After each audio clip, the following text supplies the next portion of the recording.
کرم دوستوں، میں نے پچھلے جمعے کو بھی یہ عرض کیا تھا کہ یہ قربانی یہ مشروع ہے، اور اس کی مشروعیت کے اوپر علامہ ابن قدامہ رحمۃ اللہ علیہ 3 دلائل پیش کرتے ہیں۔ وہ فرماتے ہیں کہ الاصل فی مشروعیت الاضحیۃ الکتاب اللہ، قربانی کی مشروعیت کے اوپر ایک دلیل کتاب اللہ ہے، اللہ رب العزت کا کلام ہے، وہ سنت، اور دوسری دلیل سنت ہے، اور تیسری دلیل والاجماع اجماع ہے۔ تو لہذا ابن قدامہ رحمۃ اللہ علیہ فرماتے ہیں کہ کتاب اللہ سے بھی قربان کی مشروعیت ثابت ہے، سنت رسول اللہ سے بھی قربانی کی مشروعیت ثابت ہے، اور اس کے اوپر امت کا اجماع بھی ہے کہ قربانی مشروع ہے۔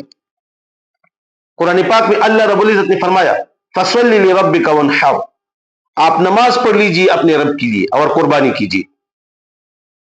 تو اکثر مفسرین کی یہ رائے ہے کہ یہاں نماز سے مراد عید الاضحیٰ کی نماز ہے، اور وانحر سے مراد قربانی ہے۔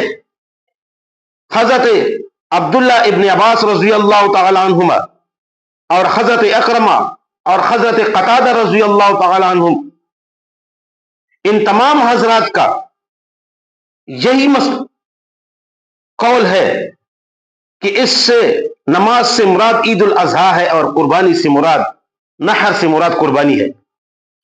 اور یہی قول حسن بصری رحمۃ اللہ علیہ، حضرت مجاہد رحمۃ اللہ علیہ کا بھی ہے۔ تو لہذا قربانی کی مشروعیت کے اوپر ایک دلیل وہ اللہ رب العزت کا کلام ہے، اور دوسری دلیل رسول اللہ صلی اللہ علیہ وآلہ وسلم کی بہت ساری احادیث سے قربانی کی مشروعیت ثابت ہے۔ بطور مثال ایک دلیل پیش کرتا ہوں، من کان لہ ساعۃ، جس نے مالداری کو پا لیا، ولم یضحی، اور اس نے قربانی نہیں کی، رسول اللہ صلی اللہ علیہ وآلہ وسلم نے فرمایا فلا یقربن مصلانا، وہ ہمارے عیدگاہ کے قریب بھی نہ آئے۔ تو لہذا یہ قرآن پاک سے بھی قربانی کی مشروعیت ثابت ہے، اور احادیث مبارکہ سے بھی ثابت ہے، اور اس کے اوپر امت کا اجماع بھی ہے۔ عہد رسالت سے لے کر آج تک امت کا اس بات کے اوپر اجماع ہے، اس پر اتفاق ہے کہ قربانی یہ مشروع ہے، اور اس بات پر بھی اتفاق ہے کہ اس کی مشروعیت قرآن و حدیث سے ثابت ہے۔ ایک دوسرا اہم مسئلہ آپ حضرات کے سامنے پیش کر دوں قربانی کے حوالے سے، کہ قربانی کی قبول ہونے کے لیے 2 چیزوں کا ہونا ضروری ہے۔ ایک، نیت بھی عیب سے پاک ہو، اور قربانی بھی عیب سے پاک ہو۔ نہ نیت کے اندر عیب ہے، نہ قربانی کے اندر عیب ہے۔ نیت کے اندر عیب یہ ہے کہ یہ نیت نہ ہو کہ لوگوں کی خوف کی وجہ سے کہ لوگ باتیں بنائیں گے، اس وجہ سے قربانی کر رہا ہے، اللہ تعالیٰ کی رضا مقصود نہیں، مگر اس وجہ سے کر رہا ہے کہ لوگ باتیں بنائیں گے کہ دیکھو مالدار ہے قربانی نہیں کرتا۔ اور دوسرا، دکھلاوا مقصود نہ ہو کہ لوگوں کو دکھائے کہ میں کتنی اچھی قربانی کر رہا ہوں۔ تیسرا، گوشت مقصود نہ ہو۔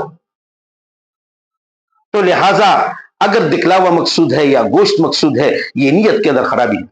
تو قربانی کے لیے ضروری ہے کہ نیت صاف ستھری ہو، نیت خالص اللہ رب العزت کی رضا ہو، اور دوسرا، جانور بھی عیب سے پاک ہو، جس جانور کی قربانی کر رہے ہیں وہ بھی عیب سے پاک ہو۔